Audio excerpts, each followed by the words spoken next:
Bon jeudi à tous. Aujourd'hui, nous sommes le 6 novembre de l'an 2025. Donc, permettez-moi de vous présenter cette 8e séance de ce cours, La croix au cœur de notre vie. Donc, ça me fait plaisir d'être là encore. Merci d'être là, c'est vraiment une bénédiction. Donc, un grand merci également pour les soutiens financiers que nous vous proposons en toute liberté, soit dit en passant. Les adresses, les moyens de le faire se trouvent via ma page Facebook personnelle lors de la présentation de ce cours le jeudi soir à 19h. Je donne les différents moyens de le faire. Alors, merci encore pour ceux qui le font. Rétrospective de la séance dernière, la séance 7, on avait parlé de la croix qui nous délivre de nous-mêmes. Donc, j'essaye de présenter, et non pas d'inventer, mais de présenter la croix telle qu'elle nous est présentée dans le Nouveau Testament, c'est-à-dire qu'elle est présentée sous un visage extrêmement positif et avantageux. Donc, la croix, c'est la vie. La croix nous amène peut-être dans un chemin étroit, mais ce chemin étroit mène à la vie, alors que on a l'absence de la croix qui est le chemin large, mais qui mène à la perdition. Et lorsque, comme croyant déjà sauvé, on ne choisit pas la croix comme chemin à suivre, comme instruction à recevoir du Nouveau Testament, eh bien, ça nous donne une vie chrétienne approximative, instable et souvent avec des finalités plus ou moins heureuses. Donc, c'est pour ça qu'on présente la croix. C'est un peu le sujet également la semaine dernière. La croix nous présente nous transporte vers les choses d'en haut. Donc, on a beaucoup exploré toute la question de l'apôtre Paul, de Philippiens chapitre 3, toutes ces choses qui faisaient de lui un homme remarquable au milieu des siens en Israël, eh bien, toutes ces choses qui étaient pour lui un gain, il les a regardées comme une perte à cause de Christ.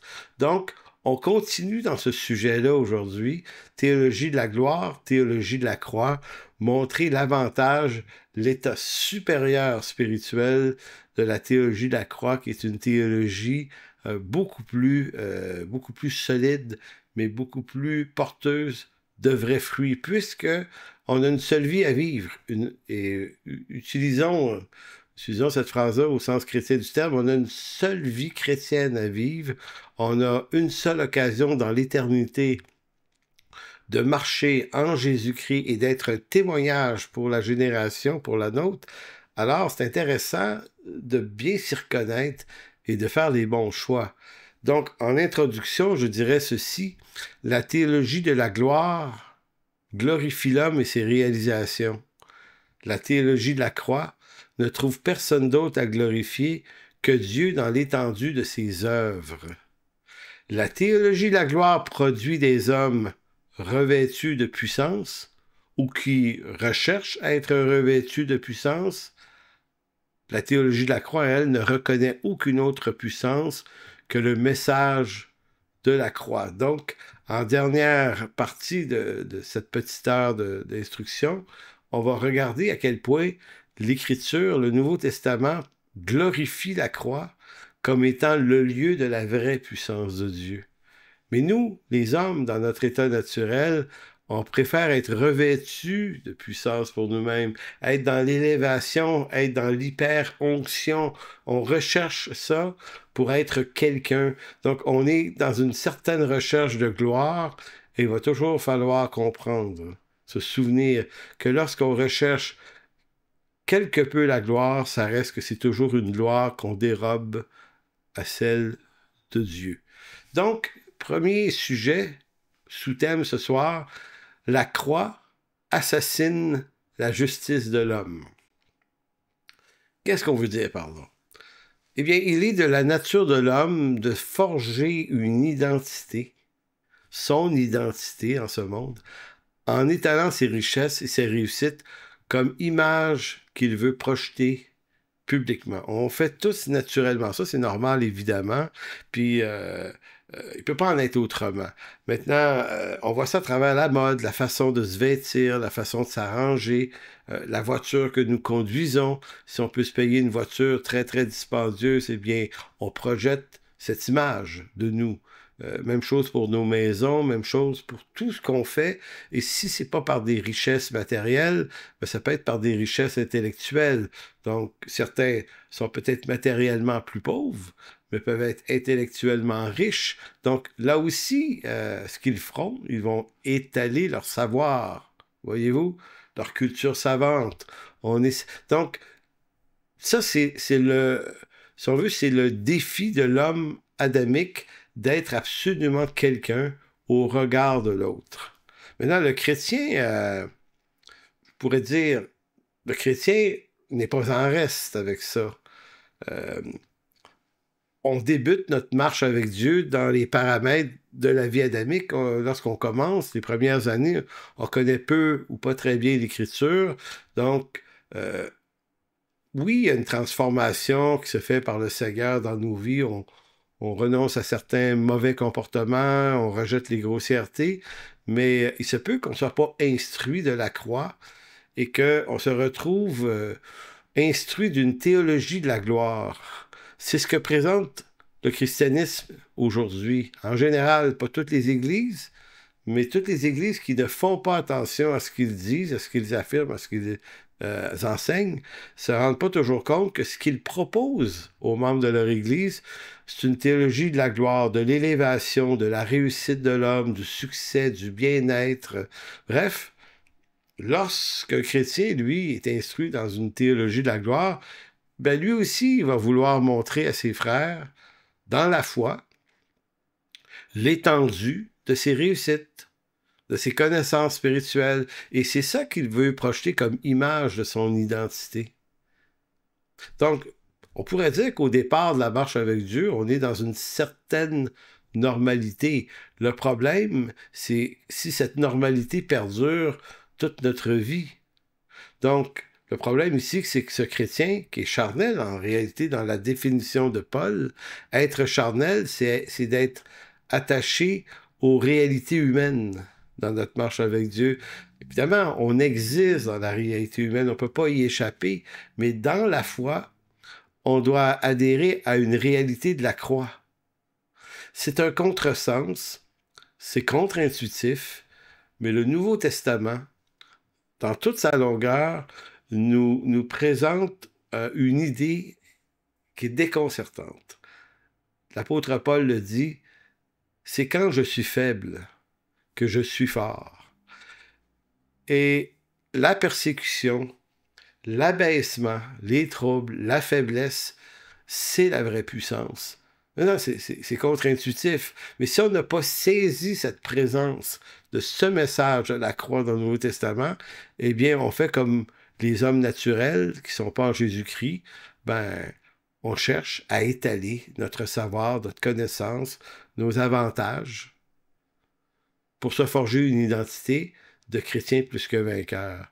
Donc, le chrétien charnel, donc celui qui est dans la théologie de la gloire, ignore encore que sa réelle et puissante et vraie identité, elle est plutôt en Jésus-Christ.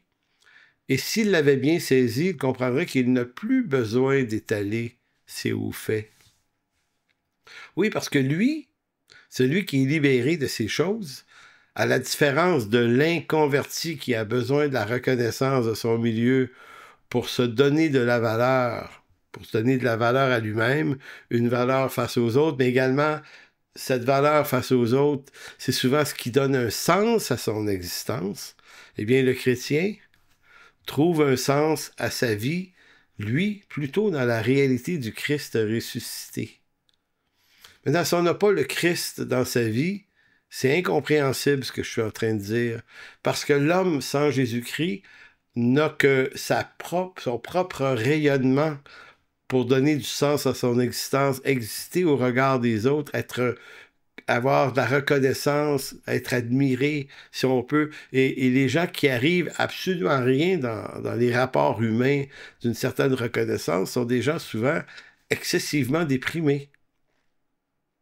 Donc, c'est pour ça qu'on dit qu'on a besoin d'être apprécié, on a besoin d'être aimé. Donc, il y a toute une foule de besoins humains qui ne sont pas complètement disparus de notre réalité chrétienne, mais qui doivent être domptés. Et c'est lorsqu'on comprend la réalité de la croix et du Christ ressuscité qui vit en nous qu'on commence à être libéré de ces attrapes charnelles. La croix de Christ porte un coup fatal à son besoin d'approbation, celui qui est charnel, là, parce qu'en Jésus-Christ, il est maintenant approuvé et reçu de Dieu. On le reconnaît maintenant donc aux fruits de l'esprit qu'il porte et non aux fruits de ses réussites. Donc, la marche vers la maturité chrétienne, c'est pas acquérir énormément de connaissances. Il faut beaucoup de connaissances théologiques, mais ça ne devient pas une nouvelle identité.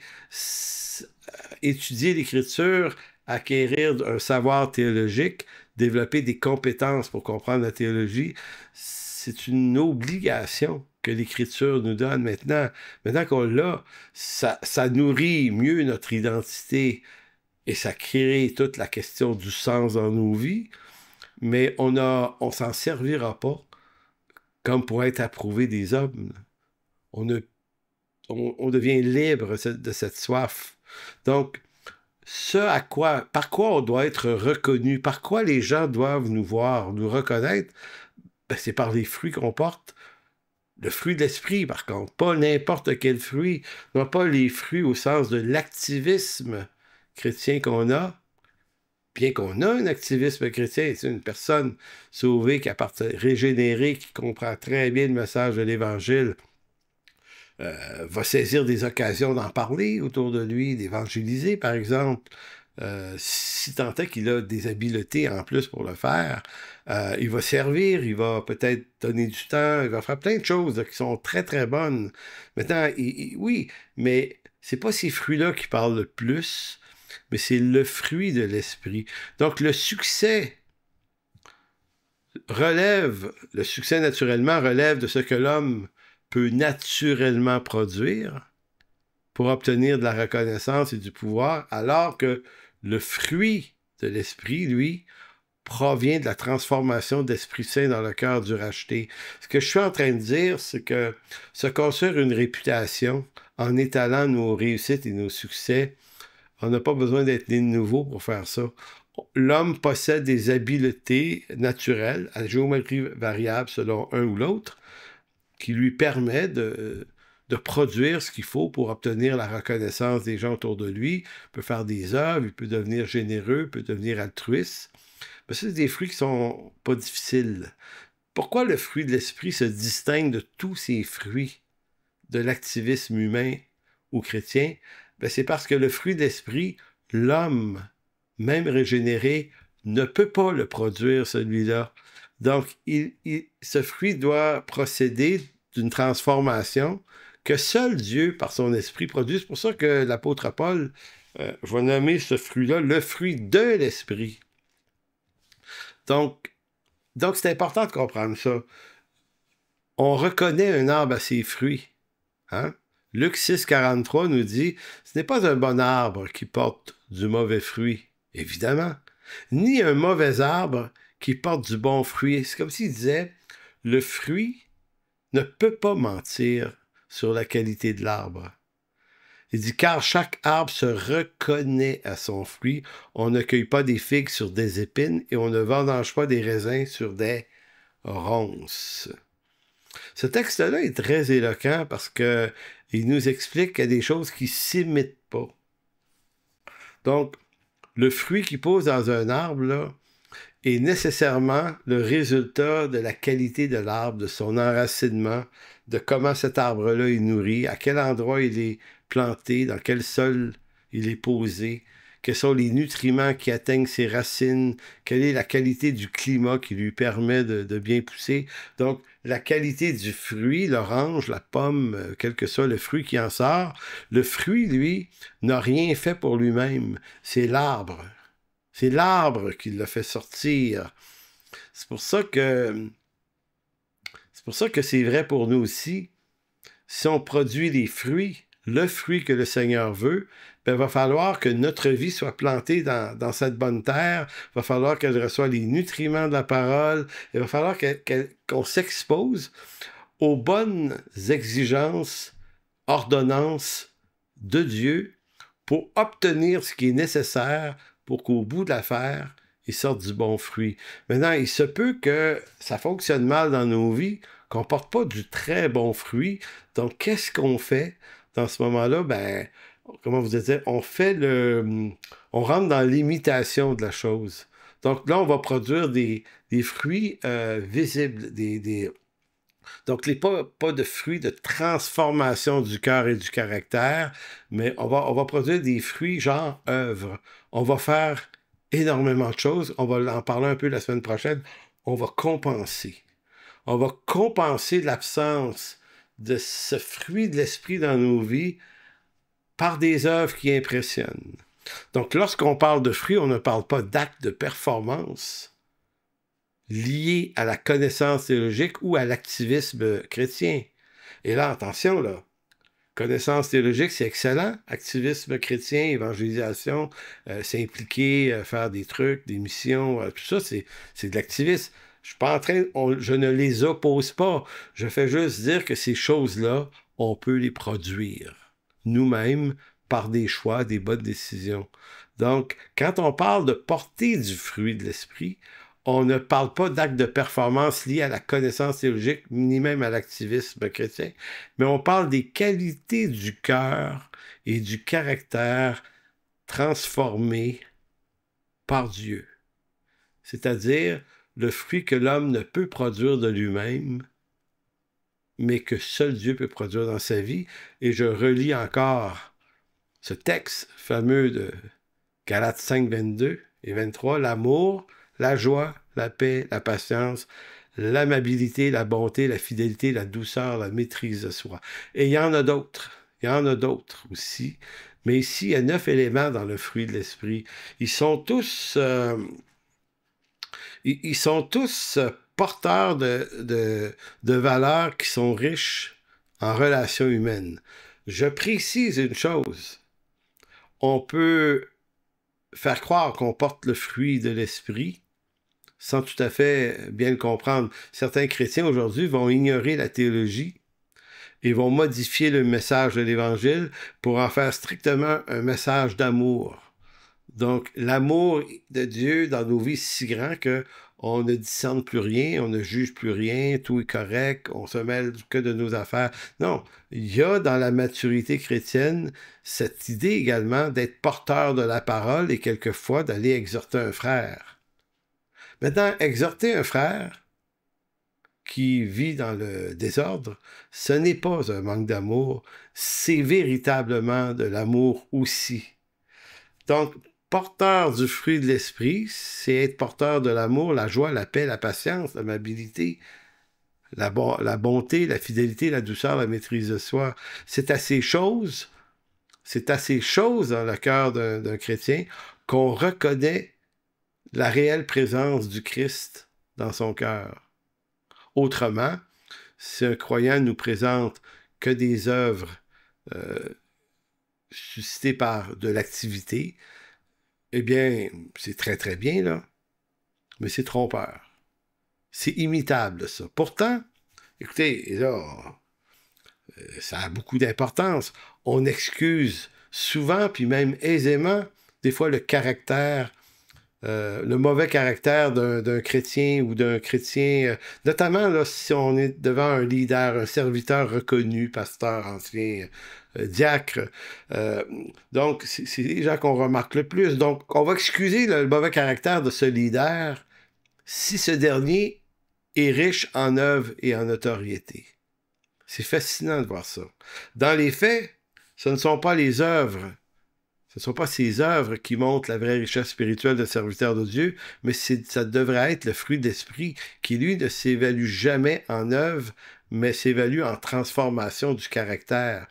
Donc, ce que je suis en train de dire, c'est que une des preuves que la saine doctrine n'est pas très présente dans nos milieux, c'est que on va inverser l'importance de la transformation du caractère, notamment chez les dirigeants. Leader spirituel, un pasteur, prenons pasteur ou ancien, c'est une personne qui est supposée d'être plus que les autres porteuse du fruit de l'esprit. L'amour, la joie, la paix, et ainsi de suite. Pourquoi? Parce que sa nomination à ce titre exige justement qu'il ait passé le test de cette qualité transformatrice. Souvent, nous, on va les choisir pour d'autres raisons. Ils se présentent bien, du charisme, enseignent bien, semblent bien dirigés. On choisit toutes sortes de critères et on omet celle-là. Ce qui fait que lorsque sa conduite est plus ou moins bonne, on va l'excuser. On va l'excuser, on va dire, ouais, mais tu sais, lui, il porte beaucoup de fruits quand même. Il y a de la notoriété, donc plutôt que de lui demander de réparer ses erreurs et de demander pardon, ce qui devrait être sa force, puisqu'il est un chef. En d'autres mots, le christianisme vous dit que si vous êtes élevé en posture, en autorité dans l'Église, vous êtes encore plus redevable d'être porteur de ces fruits-là, et non pas moins. C'est pour ça que, écoutez, c'est un peu comme si l'immaturité spirituelle chez un dirigeant, puis par immaturité spirituelle, on peut penser à quelqu'un qui peut être souvent proche de la colère. Paranoïaque aussi, ça se voit régulièrement, des leaders qui ont peur qu'on leur vole leur place, par exemple. Calomniateur, ça peut être des insécures, ça peut être des manipulateurs aussi. Donc, c'est comme si l'immaturité spirituelle d'un leader se récompensait par sa connaissance, ses hauts faits, sa notoriété, ses réussites. En fait, le fruit d'esprit est plutôt là pour que lui puisse triompher de cette mauvaise tendance naturelle. C'est quand un grand serviteur de Dieu se trompe. C'est quand un serviteur de Dieu tombe, parce que personne n'est à l'abri là, de la manipulation. Puis, écoutez, on est des humains, là, ça va nous arriver. Maintenant, comment on reconnaît un serviteur de Dieu? C'est par le fait qu'il va être capable de s'humilier et de s'excuser, non pas s'excuser, de demander pardon lorsqu'il se trompe. Il va choisir de corriger, de demander pardon, et ce, plus que quiconque d'autre dans l'Église, car il est, à titre de pasteur ancien, diacre ou responsable, il se doit d'être un modèle plus éloquent que le reste de ce type d'enseignement biblique nécessaire. Mais généralement, ces gens-là, s'ils ne demandent pas pardon, s'ils ne corrigent pas, mais s'ils se justifient, s'ils accusent d'autres, puis essaient de s'en sortir, là, parce qu'ils se disent, ouais, mais moi, je suis un leader, là, faut pas que mes faiblesses paraissent. Donc, ils vont essayer de s'en sortir. Ils vont souvent y arriver, parce que ça prouve qu'ils sont d'excellents manipulateurs. Et souvent, la cohorte des gens de l'Église vont facilement les excuser. Et aussi, en disant, oui, mais tu sais, très occupé, c'est un travail difficile, c'est ici. Puis là, on monte toute une chapelle de raisons qui fait que ces gens-là s'en sortent sans jamais être obligés de manifester le fruit de l'esprit. Et pourquoi on fait ça? Parce qu'on aime le confort de ce que nous apporte un grand leader. Ben oui, on aime ça. Ça nous place dans une situation où on se place sous son enseignement, sous son ministère, et on se dit, moi, je marche avec Dieu, mais je marche dans l'influence, dans l'effet de quelqu'un, et donc, je n'ai pas besoin de forcer beaucoup les choses. Tout est fait, tout est pourvu. Donc, faut pas que cette idole tombe. Parce que si elle tombe, je suis nu. Nul. Donc, vous voyez tout le piège de la réussite, de la notoriété. Donc, l'apôtre Paul, et là, on va revenir bientôt à Philippiens 3 qu'on a traité la semaine passée, mais on va y revenir de façon plus nette. Pourquoi? Parce que l'apôtre Paul, un homme spirituellement très intelligent, a rapidement vu ce piège. En tant qu'apôtre, l'apôtre Paul sait à quel point il doit se défaire de sa notoriété et de ses réussites, de tout ce qui est pour lui un gain, un avantage, parce qu'il sait que ça va être trompeur pour son propre cœur. Donc, tant et aussi longtemps que l'apôtre Paul était riche en réussite et fort de son appartenance au judaïsme. C'est Hébreu, né d'Hébreu, de la tribu de Benjamin, circoncis le 8e jour. Quant à la loi, sans erreur, disait-il. Tant que tout ça était là dans sa vie, ben c'était ça la marque de son identité. Paul était un homme grand en Israël. Il était déjà très connu avant sa conversion. Il était parmi les pharisiens un des tops. Donc, il pouvait se revendiquer de cette hauteur, se glorifier de cette réussite. Donc, quand il habitait cet endroit-là, il pouvait expliquer, il pouvait justifier sa violence. Il pouvait la justifier par le jugement que méritaient ceux qui l'accusaient. On va parler du mécanisme de la colère, le mécanisme de la violence dans cette affaire, parce que l'apôtre Paul nous l'expose de façon admirable. Allez dans 1 Timothée chapitre 1, versets 12 à 14. Paul dit ceci.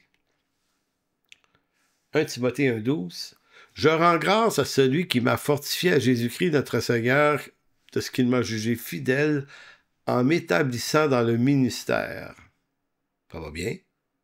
Dieu établit Paul dans le ministère. Moi qui étais auparavant un blasphémateur, un persécuteur, un homme violent. Le mot violent ici, ça ne nous parle pas strictement d'un homme, un genre de bagarreur avec des gros bras qui casse la gueule à tout le monde, là. Bien que Paul a approuvé le meurtre d'Étienne, évidemment, c'est de la violence, mais c'est violence au sens du mot l'arrogance, la suffisance.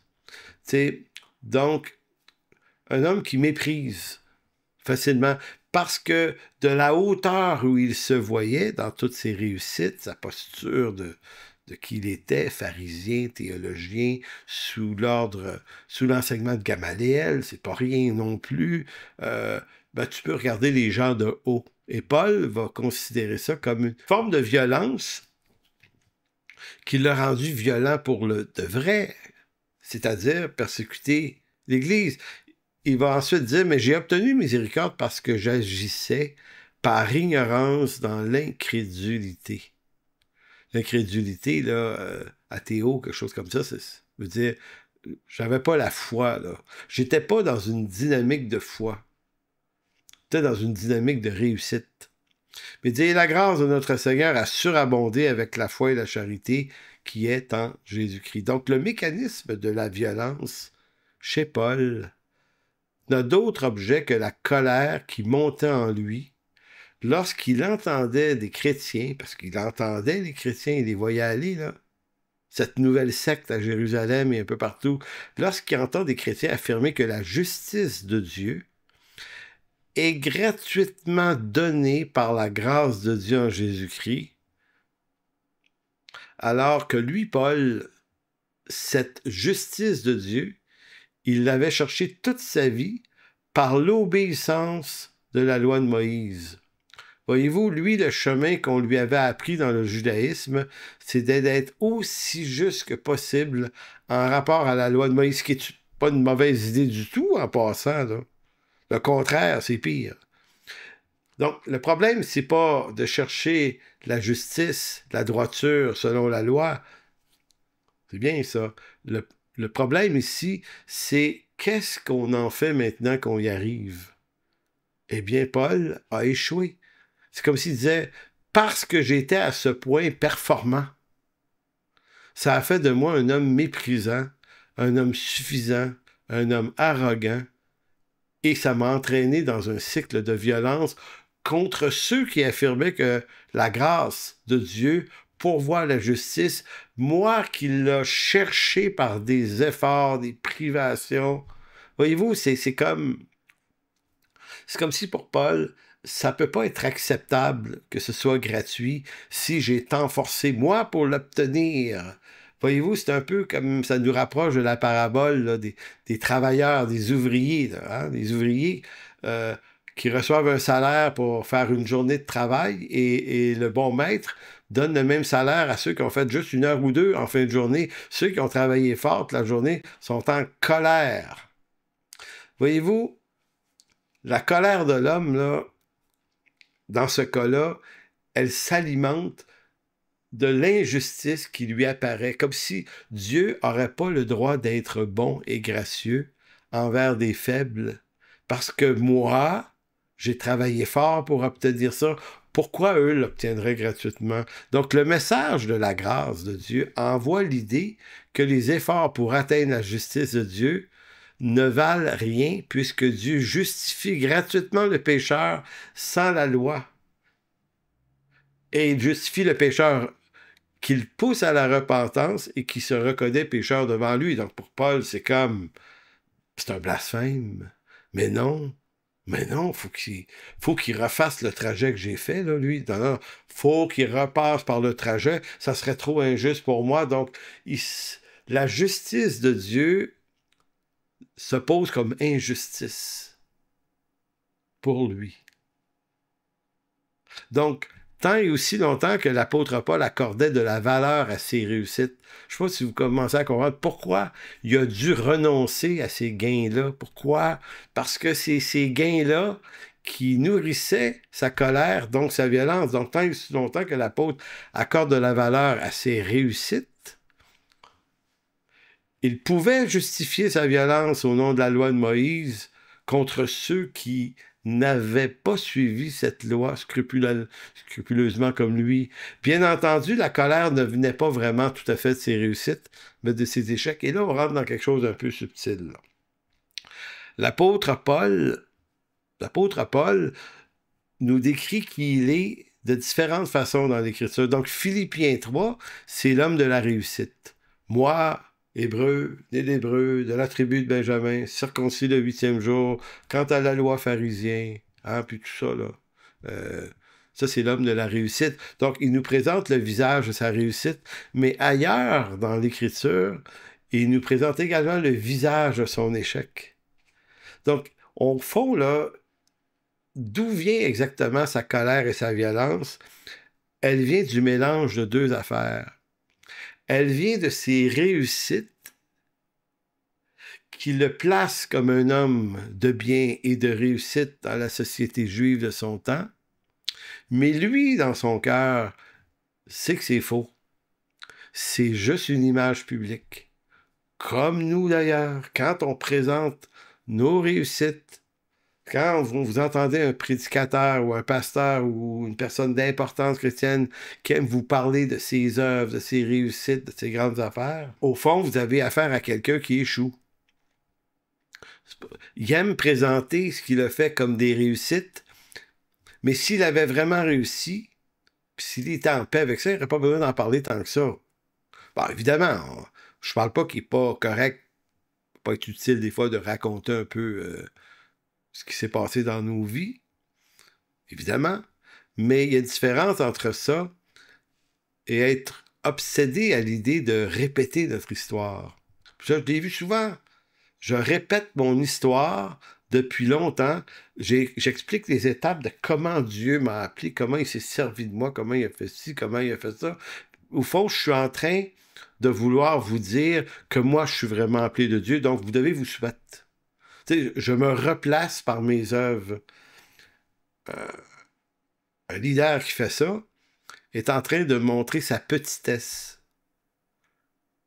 Donc, c'est pour ça que je dis que la colère prend racine dans le sentiment d'échec face à la loi qu'on n'arrive jamais vraiment à satisfaire.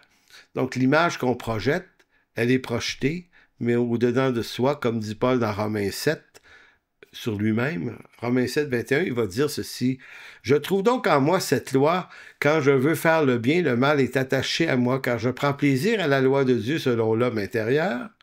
Mais je vois dans mes membres une autre loi qui lutte contre la loi de mon entendement et qui me rend captif. De la loi du péché qui est dans mes membres, misérable que je suis, qui me délivrera de ce corps ou du corps de cette mort? » Romains 7, 21, 24. Vous voyez, tout à l'heure, Paul s'est décrit comme un blasphémateur. Il s'est décrit comme un blasphémateur, un homme, c'était quoi l'autre mot? Il disait de lui, blasphémateur, persécuteur, également incrédule, oui, c'est ça. Puis ici, Il se décrit comme, finalement, au fond, j'étais un misérable, mais j'étais capable de vous présenter un spectacle grandiose de moi, de mes réussites. Moi, pharisien, voyez-vous cette espèce de deux angles de la personne, l'homme qu'on présente, l'image et l'identité de l'homme qu'on veut projeter sur nos frères, et l'homme véritable en dedans de lui. Donc, l'immature va rester attaché à l'image qu'il projette. L'homme de Dieu sérieux, lui, va reconnaître sa condition. Donc, l'état misérable dans lequel se trouvait Paul le portait au découragement, forcément.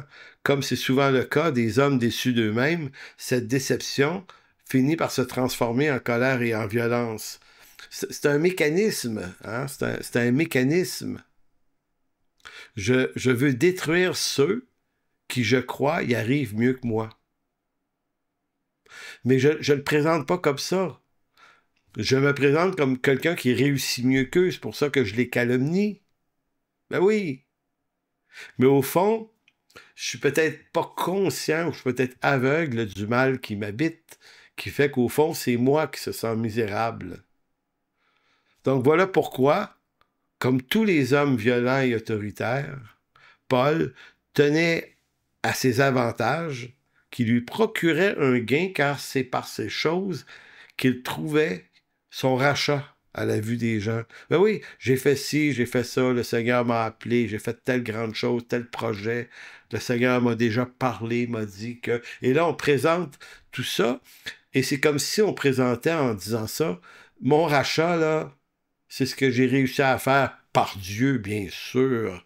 Et je présente ça à la vue des gens. C'est pour ça que Paul, quand il dit « J'étais circoncis le 8e jour de la race de la tribu de Benjamin, hébreu, né d'hébreu et tout ça, irréprochable à la justice de la garde de la loi », c'est de la poudre aux yeux. Puis il le sait, Paul. Mais il a compris. Et c'est là, la révélation grandiose. Il s'est dit, parce que ces choses-là, je suis capable de les présenter comme des gains, comme des réussites. Tant que je vais les garder, tant que je vais présenter, quand ça va être ma carte de visite, ça, mes réussites, ce que ça va toujours produire en moi, c'est de la violence contre les autres. Je dois m'affranchir de ces choses-là, même si elles sont arrivées, là, je ne dois plus présenter ma justice devant les hommes. C'est pas juste de je peux plus la présenter, je dois demander au Seigneur qu'il m'affranchisse de cette mauvaise compréhension, de cette incompréhension de sa justice, parce que si je présente la mienne par mes réussites, c'est que je n'ai donc pas compris le don de sa justice dans ma vie. Donc après sa conversion, Paul renonce à ces choses qui étaient pour lui un gain, parce qu'il n'en a plus besoin pour combler son besoin d'approbation. L'homme tient à ce qui fait sa gloire aussi longtemps qu'il ne trouve pas en Dieu une gloire supérieure qui vient triompher de sa gloire qui, elle, produit de la colère et de la violence. Donc, j'ai souvent conseillé des hommes, notamment des hommes frustrés, des chrétiens, la colère, tout ça, violence même. Et puis, il ne s'agit pas de leur dire « arrête d'être en colère, arrête d'être violent ». Va trouver ce qui l'alimente. Va trouver ce qui l'alimente.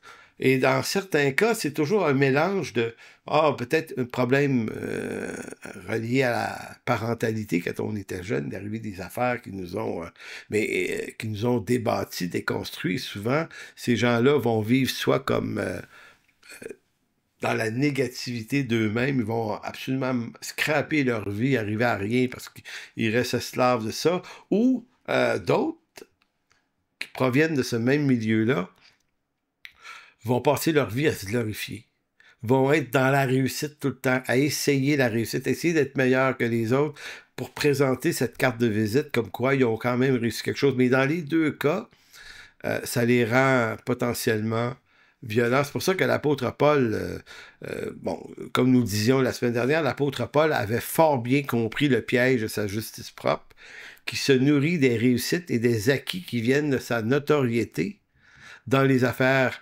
humaines et religieuses d'Israël. Mais il a compris un jour que ces choses-là, si bonnes soient-elles, appartenaient au monde de la chair. Et là, je vous relis Philippiens 3:7-9, version Sommer, cependant. Parce que ça tourne le message, non pas de façon différente, mais de façon éclairante. Toutes ces choses qui constituaient à mes yeux un gain, donc hébreu, né d'hébreu, tout ça, il dit, mais à cause du Christ, je les considère désormais comme une perte. Je vais même plus loin. Tout ce en quoi je pourrais me confier, je le considère comme une perte à cause de ce bien suprême. La connaissance de Jésus-Christ, mon Seigneur. À cause de lui, j'ai accepté de perdre tout cela. Oui, je le considère comme bon à être mettre au rebut, comme la seconde va dire, comme de la boue, afin de gagner Christ. Mon désir est d'être trouvé en lui, non pas avec une justice que j'aurais moi-même acquise en obéissant à la loi, mais avec la justice qui vient de la foi en Christ et que Dieu accorde à ceux qui croient. Écoutez, c'est d'une richesse monumentale, ce que Paul dit ici, parce qu'il vient de nous donner la clé de notre liberté. Si vous n'allez pas bien, si vous jugez tout le monde, si vous détestez ça, être comme ça, vous êtes en colère, frustré, vous êtes toujours en rébellion contre quelque chose, rébellion à votre église, rébellion à ceci, rébellion, pas d'accord, c'est tout ça, là, vous êtes coincé dans ça, ben la raison, c'est que vous n'avez pas compris la justice qui s'obtient par la foi en Jésus-Christ. Ça ne veut pas dire que vous n'êtes pas sauvé. Ça signifie juste que vous êtes encore coincé dans la théologie de la gloire que vous atteignez ou pas, mais peu ou pas produit le même fruit, la déception. De la déception, mécontentement de soi, ben on se mécontente des autres. Et lorsque des gens semblent réussir mieux autour de nous, ça nous alimente la critique, tout le temps. Donc Paul, maintenant, lui, affranchi de la problématique, va dire, Paul ne tire plus son identité des excellentes choses que sa culture lui procurait, ni de ce qui le maintenait en règle avec Dieu par sa capacité à obéir aux exigences de la loi. Paul ne tire plus son identité de ses excellentes réussites. C'est incroyable. Il se libère de ce qui alimente sa folie, au fond. Alors que nous, aujourd'hui, dans nos églises, on présente aux gens le menu empoisonné de ça. Paul dit non, il faut y renoncer. Non, comme ça. Donc, on vous présente un évangile pour progresser tout le temps vers la victoire, le triomphe, avec plus d'onction, plus de puissance, revêtu de puissance, de grandes révélations.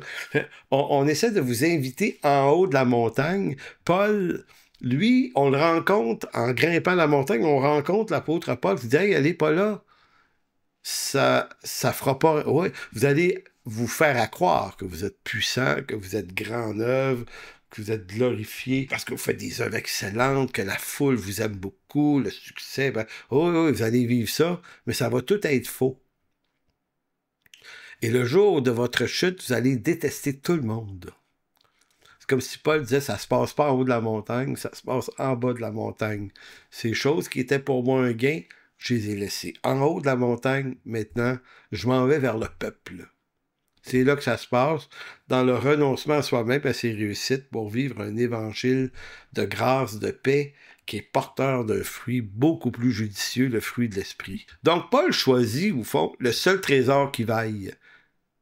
Contre tous les trésors de sa réussite, il échange ça contre le seul trésor qui vaille, Jésus-Christ, et sa justice, plutôt que ses victoires à lui. En quelque sorte, Paul est décentré de lui-même parce qu'il a trouvé en Jésus-Christ le vrai centre de sa vie. Donc Paul est décentré de lui. J'aime le redire, là. Il est décentré de lui-même parce qu'il a trouvé le vrai centre, le Christ. Donc, Paul n'est plus dans le dilemme de l'arbre de la connaissance du bien et du mal. Puisque sa justice repose uniquement sur le Christ, il n'est plus omnibulé par ses réussites, ni déprimé par ses échecs. Paul n'appartient plus à la logique adamique de l'arbre de la connaissance du bien et du mal, qui vient de la chute. Maintenant, il vit en homme nouveau et libre, dont la seule justice qu'il possède lui vient de Christ. A contrario, l'immaturité spirituelle se révèle dans la vie de ceux qui sont centrés sur eux-mêmes. Le chrétien centré sur lui-même se reconnaît.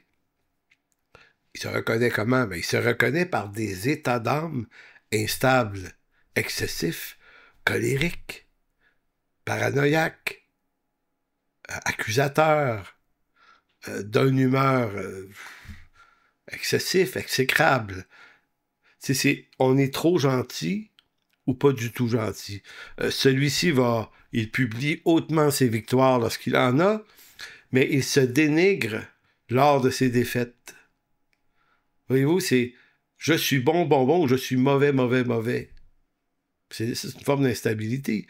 Quand il se sent spirituellement fort, il dénigre et juge ses frères, il recherche les erreurs autour de lui, dans son église, mais quand il se sent moche, spirituellement, il s'accuse lui-même exagérément. Donc, c'est tout ou rien. Tout est son contraire. Quand il fait une bonne œuvre ou des bonnes œuvres, participe à un beau projet, fait des belles choses, ben là, il en parle beaucoup, absolument. Mais quand il ne fait plus rien, ben là, il se sent coupable et inutile. Donc, ce qui montre que sa justice est dans ce qu'il accomplit. Paul nous dit, non, non, la justice, c'est le Christ. Bon, celui-ci, ou bien il prie beaucoup, sinon, il ne prie plus du tout. Ou bien il chante de tout son cœur, ou bien il ne chante plus du tout. Ou bien il se voit comme un champion de la foi, des fois, sinon, il se regarde comme un réprouvé. Quelles sont ces émotions perturbées que le croyant peut avoir, sinon qu'une forme d'immaturité qui procède de l'arbre de la connaissance du bien et du mal et qui est nourrie par les réussites qu'on accumule comme nos trophées, mais qui, au fond, sont porteuses de défaites aussi. Donc, on est toujours coincé entre réussite et défaite, entre bien et mal, ça vient de la chute. Donc, c'est un christianisme adamique. C'est la théologie de la gloire. La théologie de la croix nous entraîne complètement ailleurs, elle nous entraîne vers la liberté. Donc, l'immaturité spirituelle n'est rien de plus que le comportement de celui ou celle qui est continuellement dans l'observation de sa propre personne, centré sur lui-même. Il passe d'un état d'âme à un autre parce qu'il est resté esclave de l'arbre de la connaissance du bien et du mal. Paul, lui, avait quitté cet état adamique pour vivre d'un nouveau désir. Et dans Philippiens 3.9, version Sommaire, mon désir est d'être trouvé en lui. Mon désir, c'est plus mes réussites. Mon désir, c'est d'être trouvé en lui, non pas avec une justice que j'aurais moi-même acquise, dit-il, en obéissance à la loi, mais avec la justice qui vient de la foi en Jésus-Christ que Dieu accorde à ceux qui croient. Donc, Paul ne tient plus sa justice de lui-même, de ses réussites, donc il ne s'accuse plus lui-même de ses défaites. Il est rentré dans un nouveau paradigme, libre de la tyrannie, de la volonté de la chair, grâce à la croix. C'est ça son expérience. Un des plus grands fruits de la liberté en Jésus-Christ se révèle lorsqu'un chrétien n'est plus dans le rejet de sa personne à cause de ses échecs et non plus dans l'élévation excessive de sa personne par la publication de ses réussites, ses bonnes œuvres. La théologie de la gloire est l'expression de la tyrannie de la chair et la performance par une fausse puissance que l'on dit venir de Dieu, alors que la théologie de la croix assassine notre recherche de gloire pour nous faire découvrir la véritable puissance de Dieu qui se trouve dans la croix au cœur de notre vie. En théologie, et notamment en théologie réformée, la croix, là, c'est une puissance paradoxale, et ça de plusieurs façons. Et je vous le disais un peu plus tôt, je ne suis pas en train de vous parler contre la puissance. Je suis en train de nous dire où elle se trouve vraiment. Si c'est une puissance dont vous voulez être revêtu, vous allez être capable de jouer le jeu. Vous êtes capable de vous faire croire que vous avez du succès, que vous êtes quelqu'un. Mais tout ça est construit sur la connaissance de l'arbre du bien et du mal. Donc, la croix, elle est révélée dans le Nouveau Testament comme étant la vraie puissance. Donc, la croix, de trois façons, par exemple. La croix est puissance parce qu'elle révèle la faiblesse de l'homme et révèle et montre et glorifie le Dieu qui justifie l'impie. Ça veut dire quoi, ça?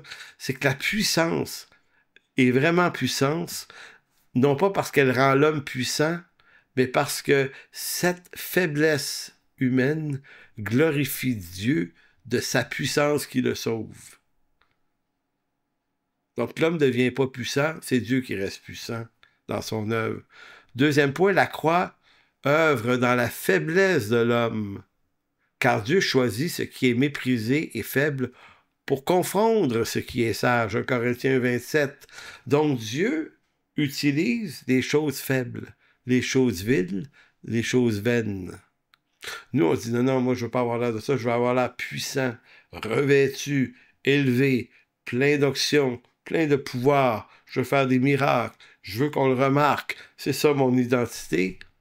Mon pauvre toi, Dieu va faire plus avec des petites personnes ordinaires qui vivent sous l'œuvre de la croix, qui, elle, est une réelle puissance. Un autre point, la croix est puissance de transformation. Le croyant meurt en Christ et ressuscite en nouveauté de vie. Donc, c'est par la croix qu'il se passe quelque chose. Galates 2:20. Donc, le vrai triomphe du chrétien est dans la croix et non dans une puissance acquise par ses prières et ses vertus. Donc, la puissance ou la prière ne sert pas à acquérir des puissances. Elle sert à connaître Dieu. Paul dira dans 1 Corinthiens 18, car la prédication de la croix, écoutez bien ça, là, c'est tellement clairement énoncé, car la prédication de la croix est une folie pour ceux qui périssent. Pour nous qui sommes sauvés, elle est une puissance de Dieu. Hein, dans le même texte, il disait les Juifs cherchent les miracles, les Grecs cherchent la sagesse. Il dit nous, on cherche ni un ni l'autre. Voyez-vous, nous, on cherche, nous, on présente l'Évangile qui est la vraie puissance de Dieu. Donc, on n'a pas besoin de la sagesse des Grecs ni d'une puissance miraculeuse pour rendre le message pertinent. Vous savez, quand Paul dit dans 1 Corinthiens 18 que la prédication de la croix est une folie pour ceux qui périssent, ben, elle conserve sa puissance quand on n'essaie pas d'enlever la folie de la croix. C'est-à-dire qu'aujourd'hui, on entend ça souvent, on va dire « faut que je présente l'Évangile, faut que je rende ça pertinent aux hommes de mon temps. » Oui, mais est-ce que rendre ça pertinent veut dire effacer une partie du message, l'enjoliver? Faut que, je me dis, l'oreille de celui qui va l'entendre, faut qu'il trouve ça intéressant, faut qu'il trouve ça bon, faut que ça le rencontre dans ses besoins émotionnels. Tu sais, faut que ça... L'apôtre Paul dit non, la force de la prédication de la croix est dans sa folie. Et ceux qui périssent vont trouver le message complètement fou. Ben oui, Christ ressuscité, la croix renoncée à soi-même, meurt. Non. Mais il dit, c'est une puissance de Dieu. La puissance repose sur la folie de la croix. C'est incroyable. Donc, la croix révèle la sagesse paradoxale de Dieu. Ce qui semble faiblesse, la crucifixion, c'est vu comme une faiblesse, est en réalité le truc le plus puissant de l'histoire de l'univers. Paul dira dans 2 Corinthiens 12:10, c'est quand je suis faible que je suis fort. Paul le disait, j'aime beaucoup être mieux humainement être fort, mais Dieu dit non, c'est dans ta faiblesse, Paul, je vais accomplir plus. Romains 1:16 va dire, je n'ai point honte de l'Évangile, c'est une puissance de Dieu pour le salut de quiconque. Donc l'Évangile ne me revêt pas de puissance. Sa puissance et dans la croix et l'Évangile lui-même. Galates 6,14, il dira « Loin de moi la pensée de me glorifier d'autre chose que la croix de notre Seigneur Jésus-Christ. » Paul, son identité est dans la croix. C'est pas un avantage qu'Adam va reconnaître. Mais Paul dit, ceux que Dieu appelle vont le voir, vont l'entendre, ce message-là, ils vont y répondre. Paul voit dans la croix l'unique lieu de se glorifier. Parce que la croix le rend juste devant Dieu. Il va dire, Éphésiens 2,20, « Or à celui qui peut faire, par la puissance qui agit en nous, infiniment au-delà de ce que nous demandons. » Donc, c'est tout le message de la croix. Je vous laisse sur un court texte, en conclusion. Je relis le texte du début là, de l'introduction. La théologie de la gloire glorifie l'homme et ses réalisations. La théologie de la croix ne trouve personne d'autre à glorifier que Dieu dans l'étendue de ses œuvres. La théologie de la gloire produit des hommes revêtus de puissance, ou qui se croient revêtus de puissance. La théologie de la croix ne connaît aucune autre puissance que le message de l'Évangile. Et allons-y avec une dernière lecture d'un texte biblique, Romains 3, 27 et 28. Et on comprend maintenant la force du texte ici. Où donc est le sujet de se glorifier? Nous, les hommes, là, où est-il? Il dit, il est exclu. Par quelle loi? Par la loi des œuvres? Non, mais par la loi de la foi. Car nous pensons que l'homme est justifié par la foi sans les œuvres de la loi. Et ajouter aux œuvres de la loi sans nos réussites grandioses. Je vous lis le même texte dans la version Sommaire. Donc, Romains 3, 27 à 28. « Reste-t-il encore une raison de se vanter? Non, cela est exclu. Pourquoi? Parce que ce qui compte, ce n'est plus le principe du mérite, mais celui de la foi. Voici donc ce que nous affirmons.